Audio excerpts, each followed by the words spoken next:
Alright. Okay, time to feed the Steam Deck viewers. Oh, hello viewers. Another beautiful day or night. Hope your five senses work. How's the shirt is good or excellent? Yep. Alright, let's see what I got here. Listen to this.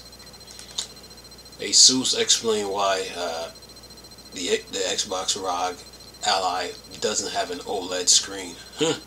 Says here, during the Xbox Game Showcase 2025, Microsoft and Asus finally unveiled their joint Xbox handheld project, the ROG Xbox Ally and the ROG Xbox Ally X. However, neither of the handheld is equipped with an OLED screen. Much to the chagrin of those who did love the infinite contrast provided by the cutting-edge display. Why though? Well, Asus Senior Manager of Marketing Content of Gaming, Whitson Gordon, explained that clearly in a recent stream. Essentially, it has to do with drawing more power when coupled with a variable refresh rate, a trade-off the company wasn't willing to make. Says here, we've gone hard on OLED with our desktop monitors. It's no secret that we love OLED at ROG, right? But on the Ally, the calculus is different. We talked about this in more detail last year in our Q&A, so I won't go quite as deep today. But we're in a similar boat. We did look at OLED again this year. We did some R&D and prototyping with OLED, but it's still not where we want it to be when you factor VRR into the mix, and we aren't willing to give up VRR. I will draw that line in the sand right now. I am of the opinion that if display doesn't have variable refresh rate, it's not a gaming display in the year 2025. As far as I am concerned, right?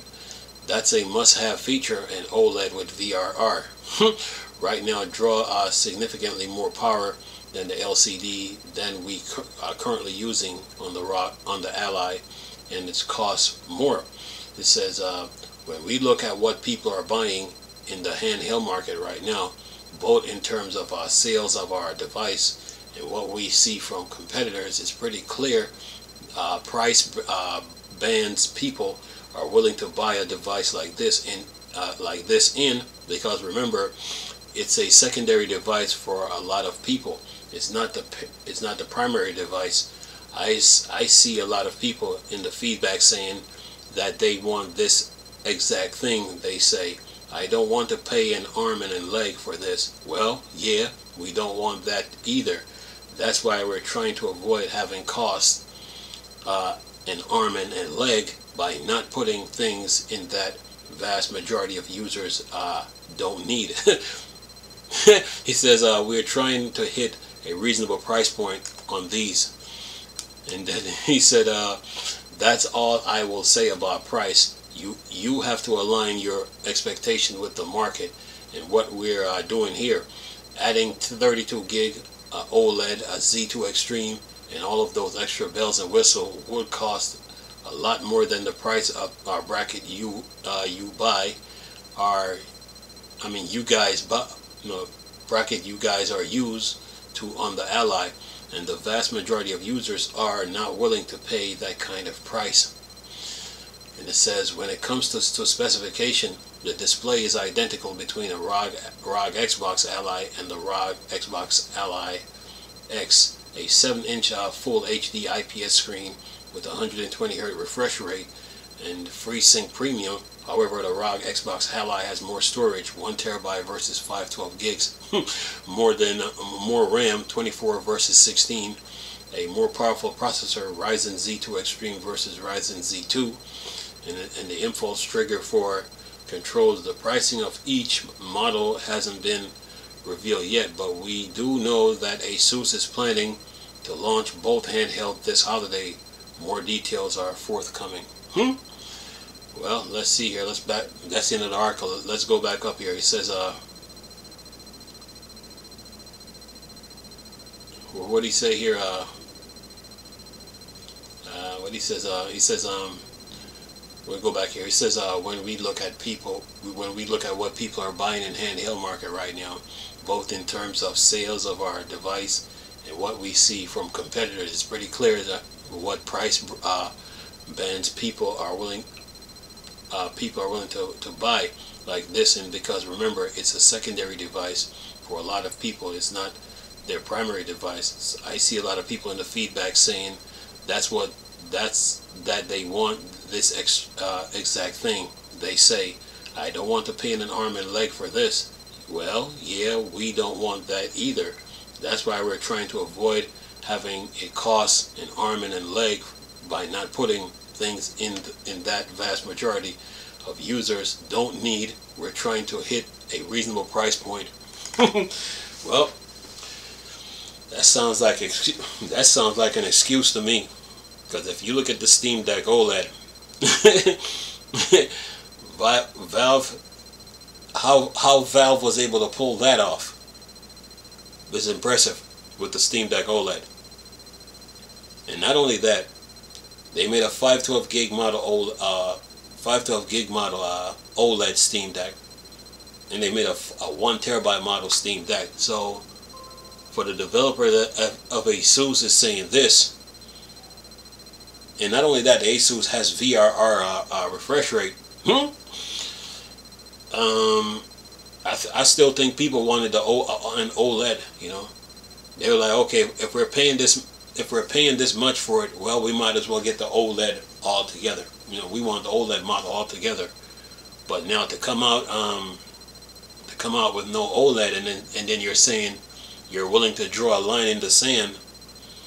It sounds like you're trying to speak for every consumer, when you might be saying one thing, but the consumer is like, we want this feature with this. So for you to draw a line in the sand and say it's going to be too expensive. When you say expensive, are you talking in the $700, $500 range, $600 range, $700 range, or $800 range? What are you saying? You know, so I think that's going to be they're going to take a little hit for that. You know what I mean? They're going to take a little hit for that. But you know, the Switch 2 doesn't have an OLED screen. The Xbox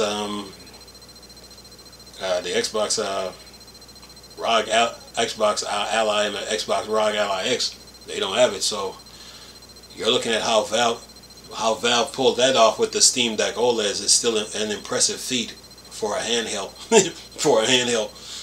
And to see Asus coming out now, and it's like they try to be judge, jury, and executioner with this decision.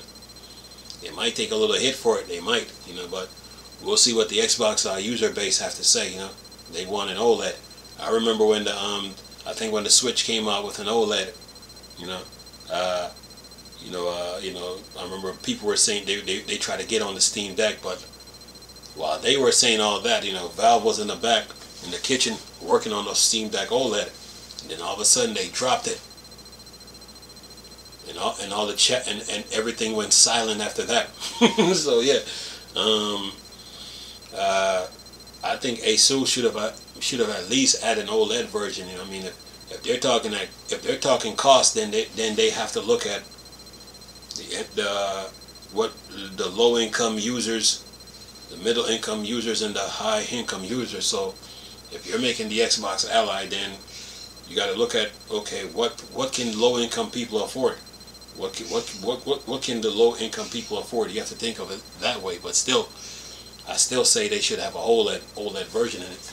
Anyway, they got about how many comments is in this thing? About 48 comments. And then somebody said, bad decision, no OLED, no buy. OLED is a must in 2025. And then Space 97 says, yep, OLED, while keeping VRR 120 Hz 1080p, won't come cheap at all. That's also why the Switch 2 has these things and it's priced at $450.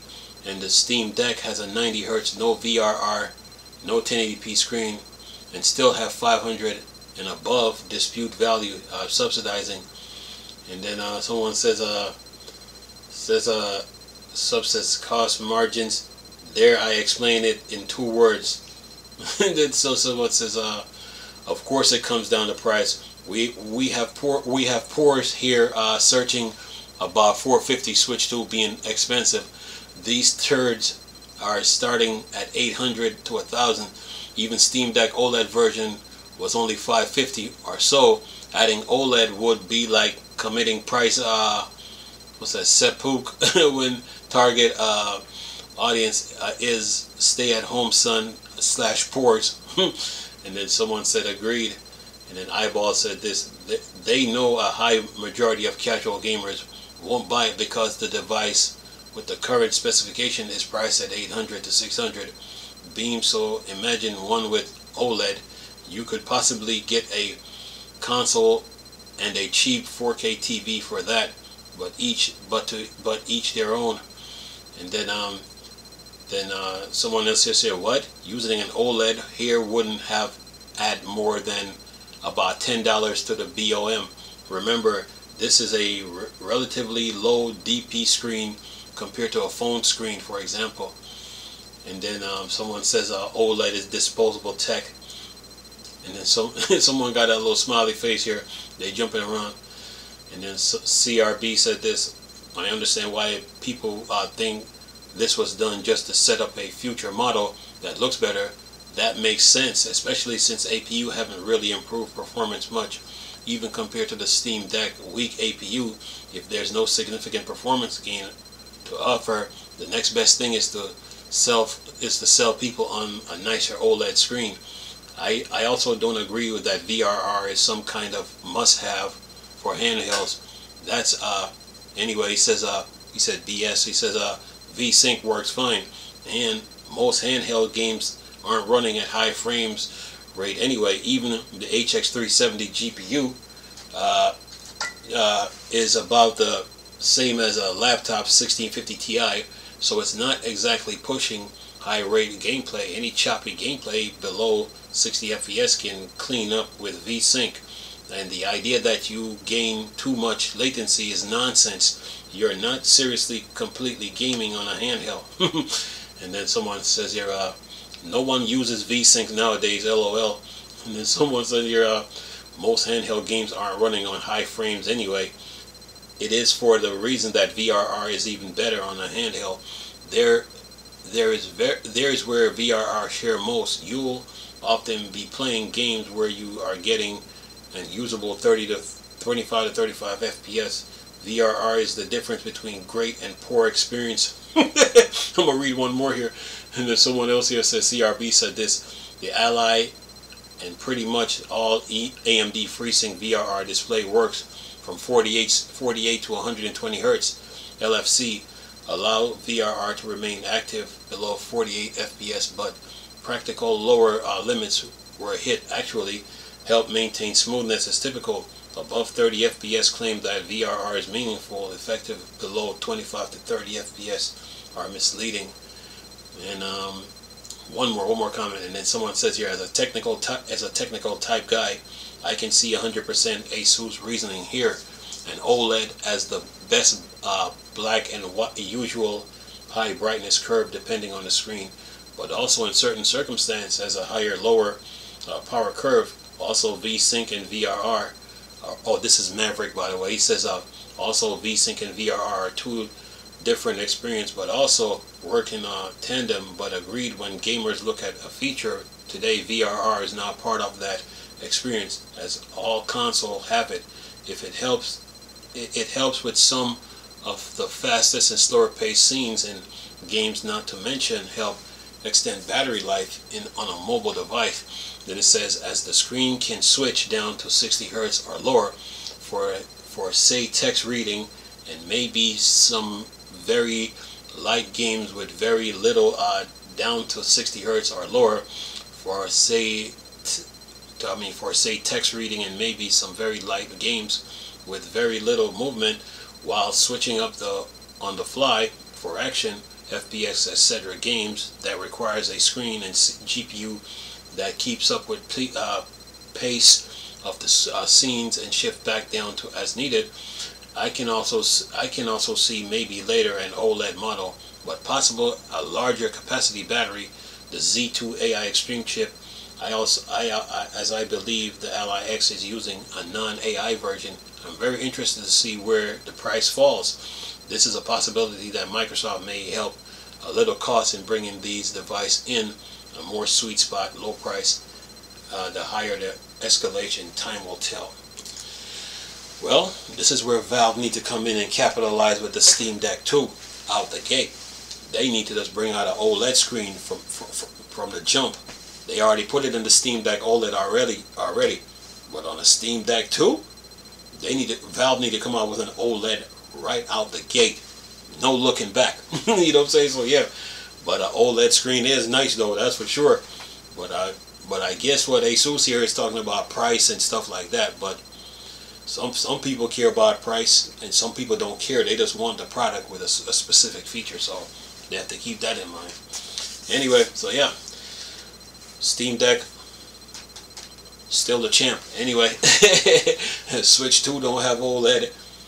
Like the Xbox, the Asus ROG Ally and Ally X and Asus Xbox Ally and Asus Xbox ROG Ally X, they don't have OLED, so Steam Deck is still the champ. So yeah, anywho, so yeah.